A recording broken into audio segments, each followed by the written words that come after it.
தோல்வி பயத்தில் பாஜக எம்பி வேட்பாளர்கள் தன்னுடைய கட்சியை விட்டு தெரித்து ஓடக்கூடிய சம்பவங்கள் தொடர்ந்து நடந்துகிட்ருக்கு. என்ன நடந்தது அப்படின்றது முழுமையாக பார்க்கலாம் வாங்க.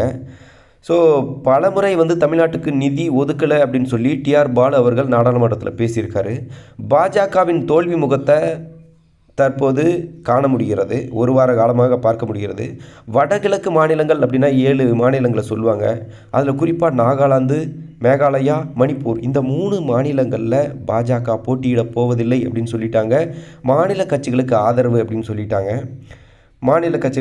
சொல்லிட்டாங்க. இந்த நிலையில் ஏன்னாக்கா அந்த 7 மாநிலங்கள்லையும் பாஜக நின்னா டெபாசிட் கூட பெற முடியாது அப்படின்றது தெரியும். அதே சமயத்தில் இந்தியாவில் உள்ள 36 மாநிலங்களில் 3லிருந்து விலகிக் கொள்வதாக அறிவிச்சிட்டாங்க.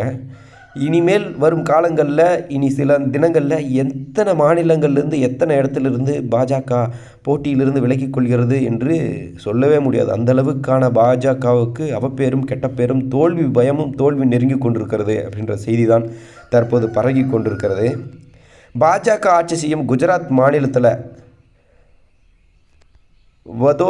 வதோதரா சம்பந்த்கந்தா என்ற 2 தொகுதியில் இருக்கக்கூடிய வேட்பாளர்கள் குஜராத்தில் 2 தொகுதியில் இருக்கக்கூடிய வேட்பாளர்கள் எங்களுக்கு பதவி வேண்டாம், எங்களுக்கு எம்பி சீட்டே வேணாம், நான் போட்டியிலிருந்து விலகிக்கிறேன் அப்படின்னு சொல்லி தங்களுடைய வேட்பு மனுக்களை பண்ணாமல் இந்த வேட்பாளர்கள் பேக் அடித்தது குறிப்பிடத்தக்க விஷயம். இது மட்டும் இல்லாமல் தென்னிந்தியாவில் மட்டுமல்ல, வட மாநிலங்களிலும் வடகிழக்கு மாநிலங்களிலும் பாஜக தோல்வி 100% உறுதியாகி உள்ளது.